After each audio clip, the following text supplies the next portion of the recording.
আল্লাহ আল্লাহ আল্লাহ রাব্বুল আলামিন বলেন, অন্তরের অন্তঃস্থল থেকে একটি বার যদি বান্দা বলেন আল্লাহ আল্লাহ বলেন, 70 বার সাড়া দিয়া জিজ্ঞেস করি, বান্দা কি চাও, আমি তোমার কাছে আসি। সুবহানাল্লাহ, আমি তোর একদম কাছে, কি চাস বল বল আমার কাছে। এমন দয়াবান, এমন মেহেরবান, এমন আল্লাহ আমাদের। সে আল্লাহ রাব্বুল আলামিন তিনি বলছেন, وقال ربكم ادعوني استجب لكم, তোমাদের রব বলেছেন আমারে ডাকো, আমি আল্লাহ ডাকের সাড়া দিয়া দেব। সুবহানাল্লাহ। কারে ডাকতে হবে? কারে ডাকতে হবে? এই বিশাল জনসমুদ্র একদিকে চিল্লা কোন কারে ডাকতে হবে? কোন পীর সাহেবকে নয়, আল্লাহর কসম কোন খাজা বাবাকে নয়, ডাকতে হবে কারে? চিল্লায় কোন কারে? ওয়াকালা রাব্বুকুম উদউনি, তোমার রব তোমাকে বলতেছে আমারে ডাকো, আস্তাজিব লাকুম, আমারে ডাকবে আমি সাড়া দিয়ে দেব। সুবহানাল্লাহ।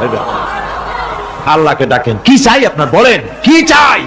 আল্লাহর কাছে চান, আল্লাহ দিয়ে দিবেন।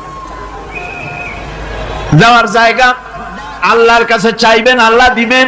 দেওয়ার জায়গা, চাওয়ার জায়গা হলো সেজদায় পড়ে যাবেন। আমার ভাইয়েরা, জায়গাটা চিনায় দিলাম। মাজারে যাওয়া লাগবে না, কবরে যাওয়া লাগবে না, 2 রাকাত নামাজ পড়ে সেজদায় পড়ে গিয়া যত বিপদ আছে মুসিবত আছে সেজদার মধ্যে চোখের পানি ছেড়ে দেন, আর কেন্দে কেন্দে জীবনের কথা বলেন। আল্লাহ রাব্বুল আলামিন আপনার আওয়াজ শুনবেন আর দোয়া কবুল করে নিবেন। কাঁদতে হবে আল্লাহর কাছে। কার কাছে? আল্লাহর কাছে। সুম্মা ইস্তাগফিরুল্লাহ, আর এরপরে সে যদি আমি আল্লাহর কাছে ক্ষমা চাই, ইয়াজিদিল্লাহ গফুরার রহিমা, সে আমি আল্লাহকে গফুর এবং রহিম হিসাবে পাবে। সুবহানাল্লাহ। আল্লাহকে গফুর এবং রহিম হিসাবে পাওয়া যাবে। সব আল্লাহকে বলতে হবে, গুনাহ মাফ চাইতে হবে। এই জন্য হুজুর সাল্লাল্লাহু আলাইহি ওয়াসাল্লাম দৈনিক 100 বার তওবা করতেন। কোন হাদিসে আছে 70 বার, কোন হাদিসে আছে 100 বার তওবা করতেন। নামাজের পরে তো প্রত্যেক নামাজই পড়তেন হুজুর, সালাম ফিরাতেন আর সাথে সাথে বলতেন আল্লাহু আকবার, আস্তাগফিরুল্লাহ আস্তাগফিরুল্লাহ আস্তাগফিরুল্লাহ। মনে থাকবে আপনাদের? মনে থাকবে? সালাম ফিরাইয়া কি বলবেন? না, সালাম ফিরাবার সাথে সাথে বলবেন আল্লাহু আকবার, তারপরে পড়বেন আস্তাগফিরুল্লাহ আস্তাগফিরুল্লাহ আস্তাগফিরুল্লাহ। তওবা করবেন, আল্লাহর কাছে সবসময় গুনাহ মাফ চাইতে থাকবেন, বিনীত থাকবেন। আল্লাহকে পাওয়া যাবে, তাকে রহিম হিসেবে পাওয়া যাবে। সুতরাং ঈমান বিল্লাহ, আল্লাহর প্রতি ঈমান আনলে পরে 4 নম্বরের যে উপকারটা হবে সেটা হলো হতাশায় ভুগবে না, নিরাশায় ভুগবে না, আশায় বুক বেঁধে উঠবে, ঈমান মজবুত হবে, আল্লাহর কাছে মানুষ বিনয়ী হয়ে যায়। وأنفقوا مما رزقناكم من قبل أن يأتي أحدكم الموت, আমার রাস্তায় খরচ করো মৃত্যু আসার আগে। فيقول رب لولا أخرتني إلى أجل قريب, যদি মরার আগে না দাও, মৃত্যুর সময়, মৃত্যু যখন এসে গেল সেই সময় যদি বলো, অনুশোচনা যদি করো, আরে যদি আমি সময় পাইতাম, একটুখানি যদি সময় দিতে আল্লাহ, একটু সময় আমারে যদি দাও, ফাসাদদাকা ওয়া আকুম মিনাস সালিহিন, দান সদকা করব, সব আল্লাহর রাস্তায় দিয়ে দেব, আর আমি সালেহ বান্দাদের মধ্যে শামিল হয়ে যাব। আল্লাহ একটু সময় আমারে দাও। আল্লাহ পাক বলছেন, ওয়ালা ইউআখিরাল্লাহু নাফসান ইযা জাআ আজালুহা আল্লাহু খাবীরুম বিমা তা'মালুন, মৃত্যু নির্ধারিত সময় আসলে 1 সেকেন্ড আগে পাশে করা হবে না।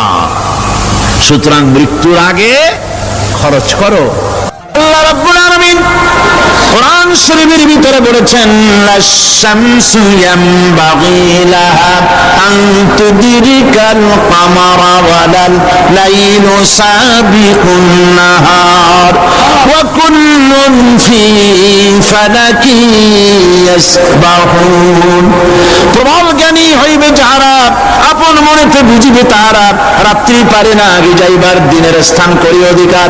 চন্দ্র বাঁধে না সূর্যের গায়েতে, সূর্য পারে না চন্দ্রকে ধরিতে, যার যে স্থান বহাল রাখিয়া ভ্রমণ করিছে খোদাকে ধরিয়া। একটি নির্ধারিত সময় সীমা পর্যন্ত আপন আপন কক্ষপথে সব দৌড়াদৌড়ি করবে, কারো সাথে অ্যাক্সিডেন্ট হবে না কারো। ওয়াকুল্লুন ফি ফালাকি ইয়াসবাহুন, যা আছে মহাশূন্যে সব ঘুরতেছে। কে বলে? বলেন সবাই, কে বলছে? বলছেন আম্মা হাসিবতুম আন তাদখুলুল জান্নাতা ওয়া লাম্মা ইয়ালামিল্লাহুল্লাযীনা জাহাদু মিনকুম ওয়া ইয়ালামাস সাবিরিন। তোমরা কি মনে করেছো এমনি বেহেশতে চলে যাবা? এটা কি মামু বাড়ির আবদার নাকি? এমনি বেহেশতে চলে যাবা?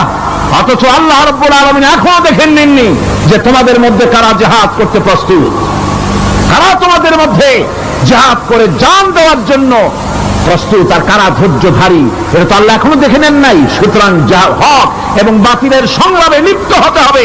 আল্লাহ দেখতে চান কারা জীবন দিতে চায়। সুতরাং ইসলামী আন্দোলনে যারা শরীক হবে তাদের বিপদ এবং মুসিবত দিয়ে আল্লাহ রাব্বুল আলামিন তাদের সাহসিকতা এবং ধৈর্যের পরীক্ষা নিবেন। কোরআনে কারীম বলছে ওয়ালানাবলুওয়ান্নাকুম হাত্তা না'লামাল মুজাহিদিনা মিনকুম ওয়াস-সাবিরিনা ওয়া নাবলুওয়া আখবারাকুম।